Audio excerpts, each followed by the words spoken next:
상쾌한 아침 원주에서 출발합니다.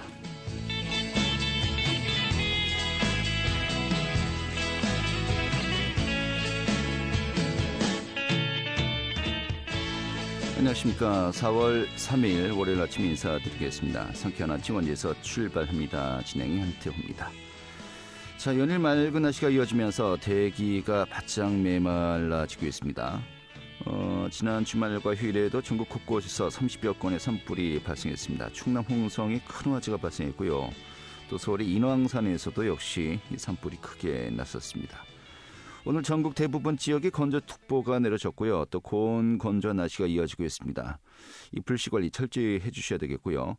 오늘 원주 지역의 낮 기온 25도까지 오르면서 올봄 최고 기온을 기록하겠습니다. 또 내일 오후부터 목요일인 굴비까지 전국에 건조함을 해소해줄 단비가 내리겠고요. 이 비가 내리면서 고온 현상도 다소 누그러질 것으로 전망되고 있습니다. 오늘 준비한 소식 살펴보도록 하죠. 이 양국관리법 개정안이 국회 본회의를 통과했습니다마는 이 정부의 거부권 행사가 가시화되고 있고요. 이에 따라서 농민단체들의 의견차 또 반발도 거세지고 있습니다. 오늘 좀 그 내용 좀 들어보도록 하겠고요. 원주시가 농가의 야생동물 피해를 막기 위해서 유해 야생동물 피해 방지단을 운영합니다. 그 소식 준비했습니다. 또 원주문화원이 올해 운영하는 원주 테마형 시티투어 버스 이 소식도 함께 또 살펴보도록 하죠. 4월 3일 월요일 상쾌한 아침 원주에서 출발하겠습니다.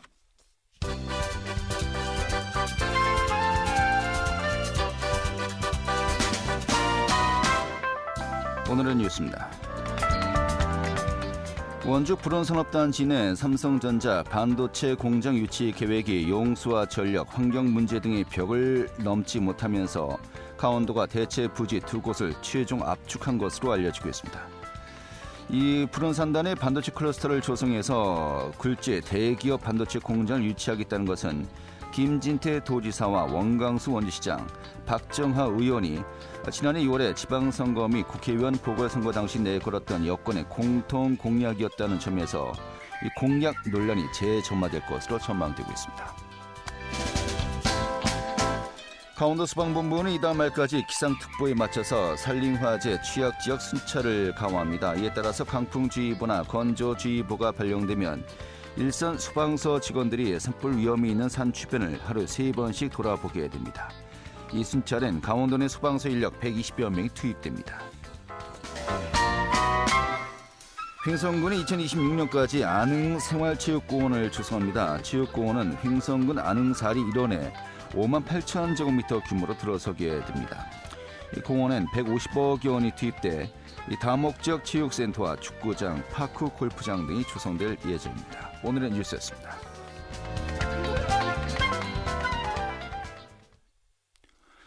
네, 양국관리법 개정안이 국회 본회의를 통과했습니다마는 현재 정부의 거부권 행사 방침이 좀 가시화되고 있고요. 농민단체들 간에 좀 반발 움직임이 거세지고 있습니다. 오늘은요, 이 전국 농민의 총연맹, 강원도연맹, 이 전농이죠. 이 전농 측 관계자 연결해서요, 좀 자세한 내용 입장 들어보도록 하겠습니다. 이 전국 농민의 총연맹, 강원도연맹의 강석환 사무처장 연결하겠습니다. 여보세요. 네, 안녕하세요. 네, 반갑습니다. 네. 지난 23일이었군요.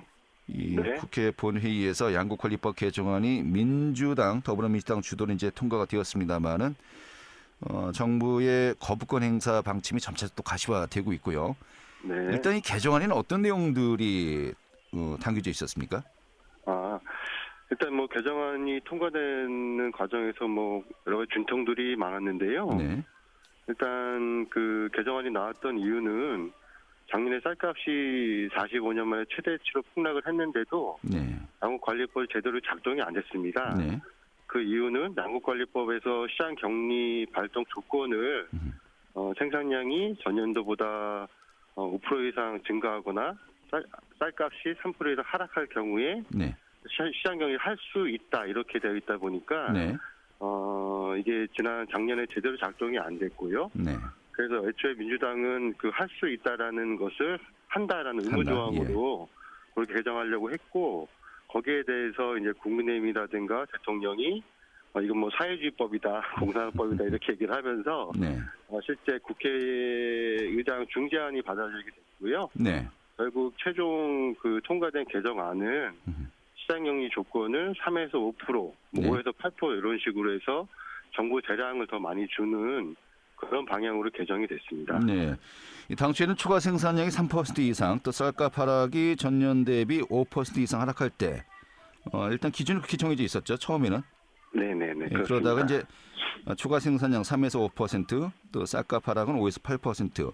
근데 또 중요한 것이 지금 말씀하셨습니다만은 매입할 수 있다와 한다와 네. 굉장히 큰 차이가 있지 네네. 않습니까? 이건 어떻게 정리가 된 거였죠? 일단 원래는 이제 의무조항을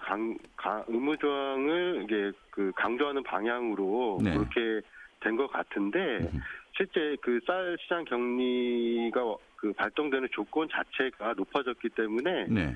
실제 의무적으로 이렇게 할 수 있는 그게 될 것인가라는 의구심이 좀 드는 거고요. 네. 실제 쌀 생산 그것도 또한 이제 그 조건 자체가 기준 자체가 전년도 가격입니다. 네네. 이게 뭐 쌀값 생산비를 보장하는 가격이 아니라 예를 들면 작년에 폭락한 가격보다 더 폭락이 돼야지 이게 시장 격리가 되는 거거든요. 예, 그렇기 때문에 저희는 이번에 개정된 안이 쌀값을 정상화하기보다는 오히려 쌀값 하락을 방조하고 네. 쌀 생산을 감축시키는 법이라고 생각하기 때문에 네. 저희는 반대를 하고 있습니다. 예, 알겠습니다. 기준서는 뭐 개정 전이나 후나 네. 크게 뭐 변화된 게 없다라는 그 입장이신 거고요. 지금 쌀값 문제를 해결하기에는 부족한 법이다 보고 있습니다. 네네. 자, 요거 질문 다시 한번 또 확인하겠습니다. 할 수 있다였는데 네. 한 달로 바뀌었습니까? 할 수 있다 그대로 유지가 되는 겁니까? 한 달하고 바뀌었는데요. 한 달로, 예. 근데 예를 들면 3에서 5% 이렇게 사이에서 정부가 판단하게 되어 있는 거거든요. 네네. 그러니까 예를 들면 그렇게 될 경우에 99% 떨어졌을 경우에 네네. 시장경기가 될 수도 있는 거죠, 이게. 그러다 보니까 예. 그렇게 되게 농민들이나 국민들의 눈을 현혹하고 오히려 기만하는 법이 아닐까 이렇게까지도 보고 있습니다. 알겠습니다. 자, 그럼에도 불구하고 네. 그런 문제점이 있다라고 이제 보고 있는데도 불구하고 정부에서는 이 거부권 네. 행사를 하겠다라고 거의 어느 정도 네. 방향이 네. 정해진 것 같아요. 왜 그렇다고 보십니까? 네. 아까도 말씀드렸지만은 저는 이것이 진짜로 농민들을 위하고 쌀값을 안전시키기 위해서 양곡관리법을 바라보기보다는 국회 여야 간의 정쟁의 수단으로 지금 양곡관리법이 되고 있는 거여서 저는 어떤 농민들의 목소리가 전혀 반영되고 있지 않기 때문에 네. 그러한 이야기들이 나온다고 보고 있고요. 네. 저는 지금 개정된 법안도 마찬가지고 거기에 대해서 거부권을 행사하겠다라고 하는 것도 저희 농민들에게는 아무런 도움이 안 되는 그런 어떤 정쟁이라고 보고 있습니다. 네, 알겠습니다. 그러니까 전농 차원에서는 지금의 개정안이 실제로 이거 양곡 관리를 제대로 할 수 있는 근본적인 취지를 네, 살리지 못하고 있다는 보고 있는 거고요. 네 그렇습니다. 근데 좀 농민단체들 중에서도 약간 의견 차이 있는 것 같아요. 뭐 네. 후계자 농업인연합회의 좀 한농위원이라고 하죠. 네, 뭐 네, 축산농도 그렇고요. 네, 이게 그 쌀 전업농에 너무 이 보조 지원할 수 있는 것이 과도하게 집중되면은 이 다른 그 농작물 생산하는 곳에 이게 좀 일종의 제로섬 게임으로 보고 네. 이게 좀 부족해진 게 아니냐라는 또 지적도 네. 있거든요. 어떻게 보십니까? 저희는 그 농촌의 현실을 좀 더 깊이 봤으면 좋겠는데요. 저는 실제로 그 쌀이 이 양곡할비 있다고 해서 쌀농사로 이렇게 좀 과잉 생산될 것이다 이렇게 보고 있는데 네. 현재 현실의 농지나 농민 감소하는 속도가 쌀 생산이나 쌀 소비하는 속도가 훨씬 빠릅니다. 네. 예, 그렇기 때문에 저는 이 양곡관리법이 있다고 해서 지금의 농민들이 쌀 농사를 더 많이 짓고 그러진 않다고 보고요. 네. 오히려 지금은 쌀 농사가 돈이 안 되니까 쌀 농사를 포기하는 농민들이 더 많습니다. 그리고 또 한 가지 쌀 농사는 어쨌든 우리나라 농업의 가장 근간이 되는 그 농사이기 때문에 쌀 농사를 지켜내고 내는 것이 농민을 보호하는 가장 중요한 어떤 그 척도라고 생각을 하기 때문에 네. 저희는 그 쌀값 안정 그리고 쌀 농가 보호 그리고 식량 주권을 지켜내는 방향에서 양곡 정책이 바로 잡아야 된다라고 생각하고 있습니다. 네. 자, 국회에서 이제 본회의를 통과했는데요. 네. 정부가 이제 대통령의 거부권 행사하는 것은 뭐 기한이 따로 있습니까? 아마 그게 그거 정확히 모르겠는데요. 네. 거부권 행사하게 되면은 그걸 가지고 다시 국회에서는 또 5분의 3 이상이 또 찬성을 해야 된다 이렇게 되는 걸로 알고 있거든요. 네. 예. 알겠습니다. 보통 이제 그 국회에서 넘어오면은 보름 내에 이제 그 공포를 해야 되거든요. 예, 그렇습니다. 아마도 이제 그 기간 내에 또 이제 거부권 행사한다. 국회로 다시 제의 요구한다.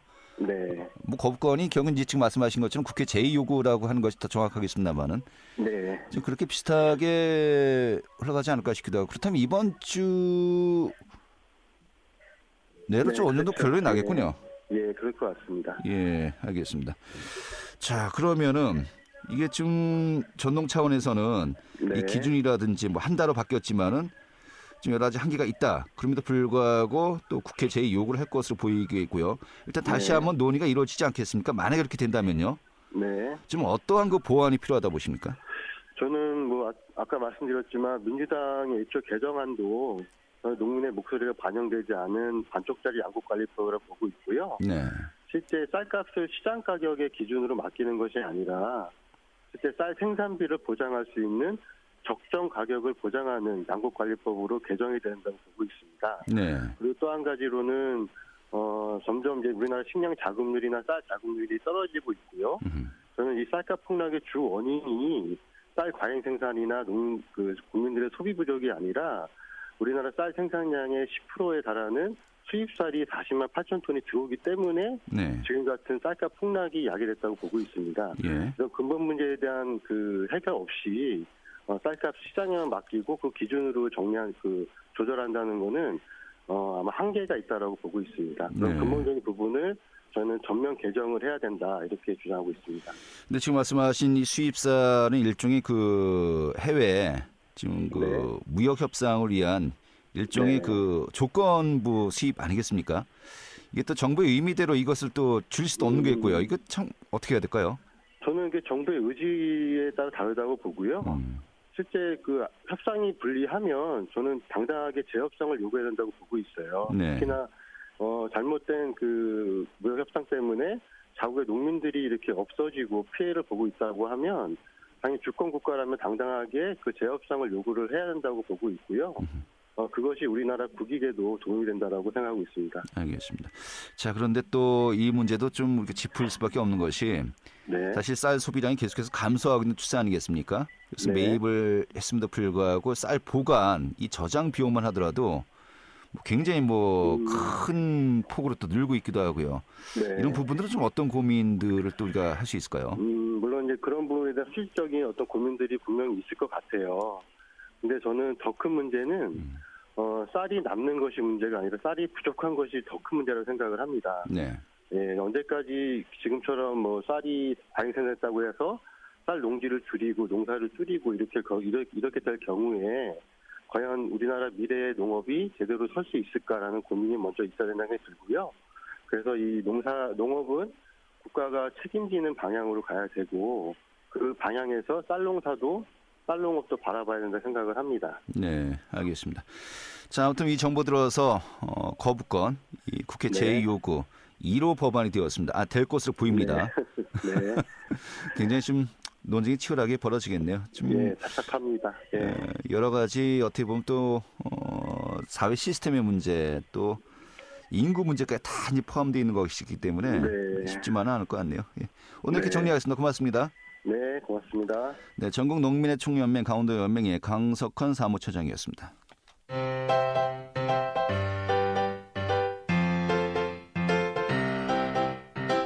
KBS 원주방송국이 유튜브 다시 듣기 서비스를 실시합니다. 매일 아침 강원 영서남부권의 뉴스와 정보를 전해드리는 상쾌한 아침 원주에서 출발합니다는 KBS 원주라디오 유튜브 채널을 통해 다시 들을 수 있습니다.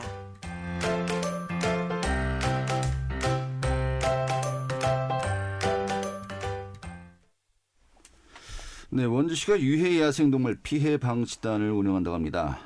날씨가 따뜻해지는 계절부터 야생동물들의 출몰이 잦아진다는 것인데요. 농가의 주의가 그만큼 필요할 것 같습니다. 이 내용을 또 최인혜 리포터가 준비했습니다. 어서 오시죠. 네, 안녕하세요. 네. 자, 원주시 매년 4월부터 유해 야생동물 피해 방지단을 운영하는데요. 이 활동 배경부터 먼저 알아볼까요?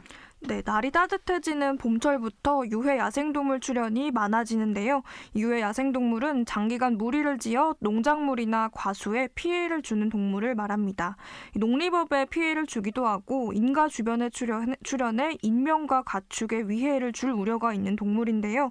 흔히 알고 있는 멧돼지나 맹수류 외에도 참새와 비둘기도 유해 야생동물에 해당됩니다. 원주에서 발생하는 야생동물로 인한 피해 신고는 주로 농작물 피해 신고입니다. 작년에는 총 1,380건의 야생동물 피해 신고가 접수됐는데요. 이 피해 신고가 접수되면 유해 야생동물 피해 방지단이 활동하면서 야생동물 포획을 진행합니다. 작년에는 피해 방지단 34명이 활동하면서 멧돼지 1,000여 마리와 고라니 1,800여 마리를 포획했는데요. 이 야생동물로 인한 사고 발생은 없었습니다. 올해도 원주시는 4월 1일부터 11월까지 유해 야생동물 피해 방지단을 운영합니다. 야생동물로 인한 농작물과 인명피해가 발생했을 때 도움을 받을 수 있는데요. 원주시 환경과 우현영 주무관에게 이야기 들어보겠습니다. 네, 원주시에서는 오늘 4월 1일부터 11월 30일까지 유해 야생동물로 인한 농작물 피해를 최소화하고 시민의 안전 확보 및 야생멧돼지 아프리카 돼지열병 확산 방지를 위해 공개 모집으로 선발한 관내 모범여사 32명으로 구성된 수학기 유해 야생동물 피해 방지단을 운영합니다. 야생생물 협회 분들도 있으시고 그다음에 개인으로 해가지고 또 활동하시는 분들도 있으시고요. 무엇보다도 사전 예방이 중요한 만큼 피해 예방 시설을 설치해서 피해가 최소화될 수 있도록 노력하여 주실 거를 좀 부탁드릴게요. 네. 자, 야생동물로 인한 피해, 좀 예방 조치 어떤 것들이 필요한 건지, 또 막상 피해를 입었을 때 어떻게 하면 되는지 좀 절차를 알아볼까요? 네, 야생동물 개체수가 급격히 늘면서 농작물 피해도 커지고 있는데요. 이 야생동물로 인한 피해를 막기 위해서는 사전 예방이 중요합니다. 농가에서는 전기 울타리나 철선 울타리, 조류 퇴치기와 같은 피해 예방 시설을 미리 설치해 둬야 합니다. 또 유해 야생동물로 피해를 입었을 때는 소재지 읍면동 행정복지센터나 시청 환경과에 신고하면 되는데요. 그럼 빠르게 피해 최소화를 위한 조치가 진행이 됩니다. 이 신고가 접수되면 올해 피해 방지단으로 선발된 관내 32명의 수렵인이 2주 동안 신고가 접수된 지역 일대에서 야생동물 포획 활동을 진행합니다. 또 특히 아프리카 돼지열병 확산이 우려되는 만큼 이 멧돼지를 포획할 때 철저한 위생관리와 함께 포획을 진행하는데 원주시는 이 피해 방지단 활동으로 농가 소득을 보전하고 아프리카 돼지열변 확산 차단에 기대할 수 있을 것이라 이야기했습니다. 원주 유해 야생동물협회 한진규 협회장 이야기 들어보겠습니다. 가장 이제 많이 들어오는 거는 파종기 때 하고 수확기 때 이제 보면은 7월경에는 이제 옥수수가 수확기가 들어가기 때문에 그때 이제 가장 피해가 많아요. 그다음에 이제 9월, 10월 달 벼 같은 이제 수확기에 또 피해 신고가 많이 들어오고, 싹 옥수수나 고추 이런 거를 이제 고라니가 많이 뜯어먹는 민원이 많이 들어오고, 그다음에 이제 6월 달, 7월 달은 고구마하고 옥수수에 이제 멧돼지 피해가 많이 들어오죠. 과수 농가의 복숭아나 그런 이제 복숭아 피해가 또 많이 있고. 네. 매년 이런 유해 야생동물 개체수가 증가하고 있는 추세 아니겠습니까? 좀 지자체 차원의 적극적인 조치도 필요할 것 같습니다. 네, 수학기에 이 유해 야생동물 피해 방지단을 운영하고 있지만 빠르게 증가하는 야생동물 개체수를 줄이기에는 부족하다는 지적도 이어지고 있는데요. 피해 발생 후 동물을 포획하는 방식 외에도 서식지 관리를 통해서 야생동물의 서식 밀도 관리가 필요하다는 의견이 이어지고 있습니다. 이에 원주시는 적극적으로 피해 방지단을 운영할 예정이니 이 피해를 막기 위해 활동을 진행할 때 발생하는 총소리로 시민들이 좀 불편을 겪더라도 이해와 협조를 해줄 것을 당부했습니다. 또 인명피해를 막기 위해서 입산할 때는 밝은색 옷을 입고 해가 진 후에는 입산을 자제해줄 것을 당부했습니다. 네, 알겠습니다. 오늘 정리 아주 잘 들었습니다. 네, 감사합니다. 네, 최인의 리포터였습니다.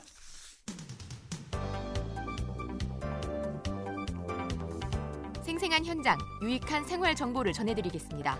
KBS 원주라디오 상쾌한 아침 원주에서 출발합니다를 함께하고 있습니다. 네, 이달 4월부터요. 원주 테마형 시티 투어 버스 운행이 본격화된다고 합니다. 올해 원주 테마형 시티 투어는요. 이 관광지와 문화 역사, 유적지 등을 둘러보면서 매주 토요일마다 다른 테마로 운영된다고 하는데 오늘 그 내용 살펴보도록 하죠. 원주문화원의 이강희 담당자 연결하겠습니다. 여보세요?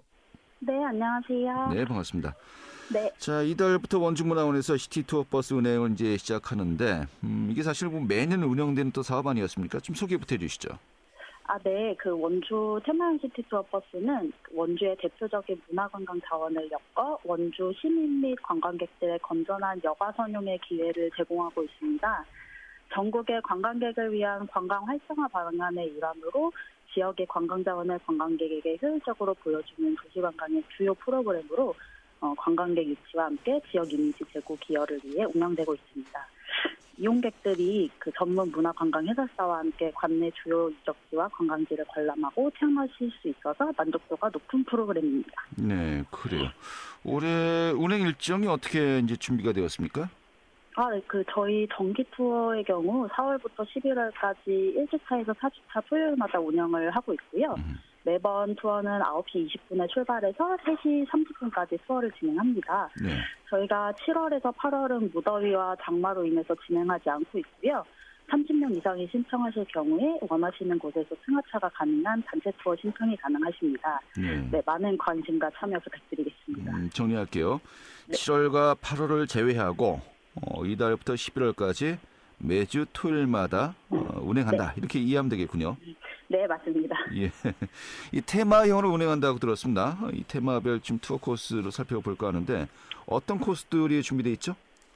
저희가 정기 투어로 4가지 테마가 운영되고 있고요. 매달 첫 번째 주는 기후변화 홍보관과 강원 가명, 박경리 문화공원을 돌아보는 원주 이야기길 코스, 두 번째는 동화마을 수목원과 상황림, 용소막 성당을 둘러보는 특별한 사색길이고요. 셋째 주는 충효사, 거돈사지, 법선사지를 보실 수 있는 남한강 역사문화길, 그리고 마지막으로 넷째 주에는 소금산 그랜드밸리와 다도 체험을 할 수 있는 차예마을을 경험하는 자연과 함께 힐링길 코스가 있습니다. 저희가 매주 토요일마다 4가지 코스를 돌아가면서 운행하고 있으니까요. 원하시는 코스의 날짜를 잘 확인하셔서 이용하시면 되겠습니다. 네.